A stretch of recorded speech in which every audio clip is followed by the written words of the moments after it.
So then basically we just stopped in for a quick dinner at the hotel, and then after dinner it was time for the VIP reception, which was in this special undisclosed location, which as it turns out I don't think would have been too hard for people to figure out, or as hard as I would have thought. But it was still cool. They came, you lined up, and you went in there, and then everybody had a seat. It was like this little bar section at the hotel. And at first it was kind of odd because nobody showed up for probably maybe 15 to 20 minutes, and then after that, Angus Scrim, actually, oddly enough, was the first person to arrive. And once again, I can't say anything but great things about that guy. He came in the room, basically went down the line, shook every single person's hand he passed, came to tables, took pictures, sat down at tables with everybody, really, truly made an effort to try to get to as many people as he possibly could. And the man is 87 years old. I mean, the one person who would have had an totally legitimate excuse for not going completely above and beyond seemed to be the one that went the furthest out of his way to be accommodating to the fans. It was just really awesome. He was just a really cool guy. Fortunately, not too long after that, people started filtering in. Unfortunately for me, the Phantasm cast, with the exception of Don Coscarelli, wasn't there because they were preparing they had a Phantasm concert that was taking place shortly after the reception, so a good chunk of the cast were performing. So unfortunately, I was hoping that I was going to get a chance to at least get a photo with A. Michael Baldwin and Reggie Bannister.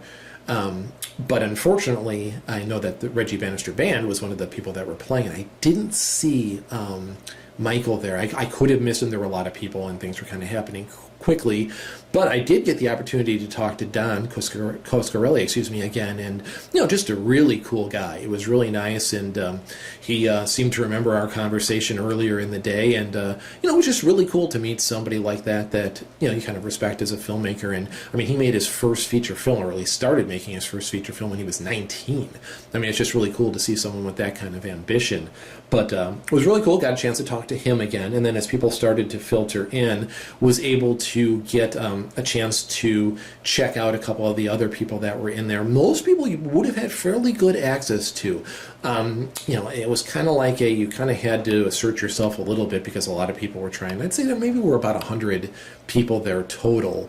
So you had a good chance to get in and get a photo taken. There were no autographs allowed, but you were able to chat and take as many photos as you wanted with the celebrities. So you pretty much could have gotten in and talked to just about anyone who was there, except for a few that were drawing an even bigger crowd. It was difficult for me to get in and talk to Robert Englund, who was there. Finally was able to work my way in and get a photo, but unfortunately there were just so many people vying for his attention that it was a brief photo. But he seemed like a real character, just joking around with everybody, having a good time, drinking a glass of wine. Just seemed like it was genuinely having fun with everything. Seemed like quite the character. So it was cool that I got an opportunity to at least get a quick photo with him.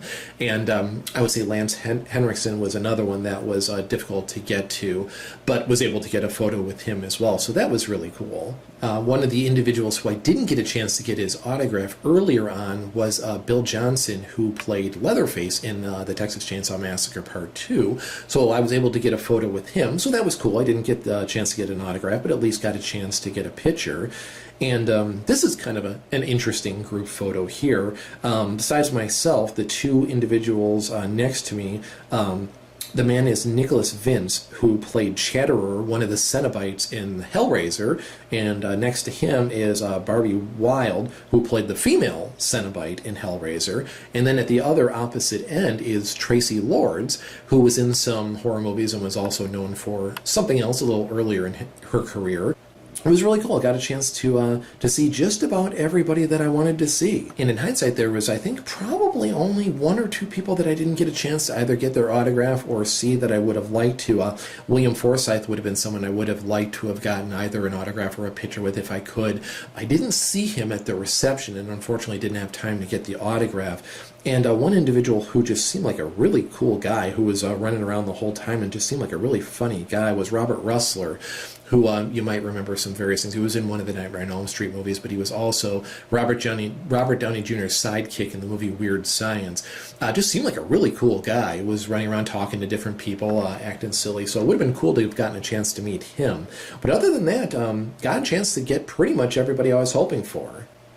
So after the reception, we thought that the Phantasm concert was supposed to start at 8, which was when the reception ended, but as it turns out, it wasn't going to start until 9, and at that point, it had been a pretty long day for my brother, who was a real trooper in just, in gutting it out to be there as long as he was, and he said he would be willing to stay if I wanted to stay, but I was like, the bottom line is we got pretty much everything we went for. I didn't want to push it. I was thankful that he was able to make it as long as he did. We would have had to have waited another hour before it would have started with really not a whole lot to do.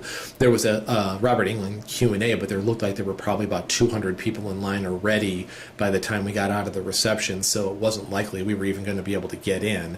So we just decided to head home. But overall, I think it was a very positive day. So I'll run through just a little recap of the good and the bad and the ugly of my first experience with a convention. All right, well, basically, I would start by saying that the bad and the ugly were very minimal. I would say most of the problems we ran into were because of our own condensed schedule. So, for the most part, I didn't really have a negative experience for the most part the whole day. The good, I would say, falls into the pretty much every person I met while I was there, celebrity, and also the people we were hanging out with in all the lines, actually ended up being really cool people. I mean, for the most part, I didn't have a negative experience with anyone I encountered all day long. Just a couple things that I learned or would pass off as little tips or things to keep in mind. Just be realistic about the whole thing.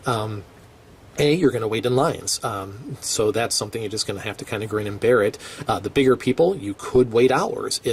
If you decide to do what we did and get the ultimate package, which in our case ended up saving our butt, it might be something that's worth looking into, even if you're not going to be there for the whole weekend. It's about twice as much as the weekend pass, but if you don't want to wait 2 hours in line for the biggies, that might be something that might be up your alley or a benefit for you.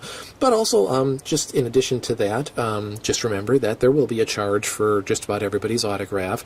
Probably most, I would say, averaged about $20, but some of the heavy hitters were more close to $40 and $50, so just something to be realistic about. I mean, if you go there thinking you're going to get 30 people's autograph, but $20 a pop adds up really quickly. So just something to keep in mind.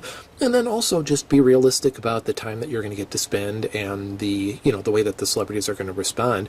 I had a pleasant experience with just about everybody that I encountered. I wouldn't consider one of them to be negative, but of course some were more talkative than others, some were more friendly or warm than others, but that's the way it would be if you met 15 people off the street for the first time. So just be realistic that you might not get to hang out and talk to them for as long as you want, or they may not be exactly what you were expecting from TV or, quite as friendly buddy-buddy.